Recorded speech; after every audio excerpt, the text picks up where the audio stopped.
Hello everyone, এখন বাইরে বসে আছি আমাদের হোটেলের বাইরে, মানে নিচেটা যে আমাদের লন আছে দেখতে পাচ্ছ, এই দেখো এই দেখো এই দেখো প্লিজ।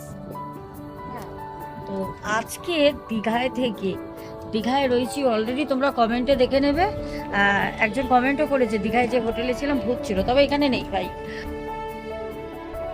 আর আরেকটি আমাদের হোয়াটসঅ্যাপে এক বোন পার্সোনাল জানিয়েছে ওল্ড দীঘার একটি হোটেলের ঘটনা।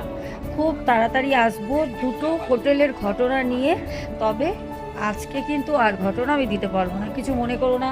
আজকে বাইরে, কালকে তো চলে যাব, আজকে একটু বাইরে বসে বসে দোল খাচ্ছি। দোল দোল দোল দোল এই দেখো না তোমাদের দিদিভাইয়ের অবস্থা, দেখেছো?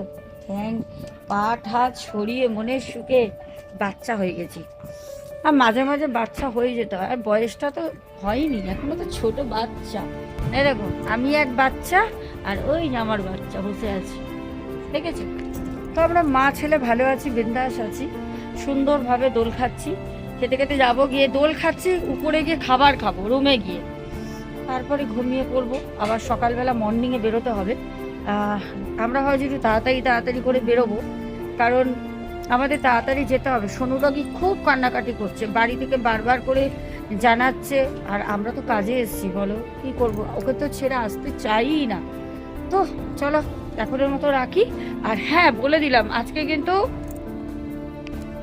ঘটনা দিতে পারবো না, মন খারাপ করো না। আমি তোমাদেরকে বলি, তোমরা একটুখানি আমার কথা শোনো, আগের ঘটনাগুলো একটু শুনে নাও। যাও, আগে অনেক ঘটনা আছে, একটু শোনো, রিলস দেখো, শর্টস দেখো।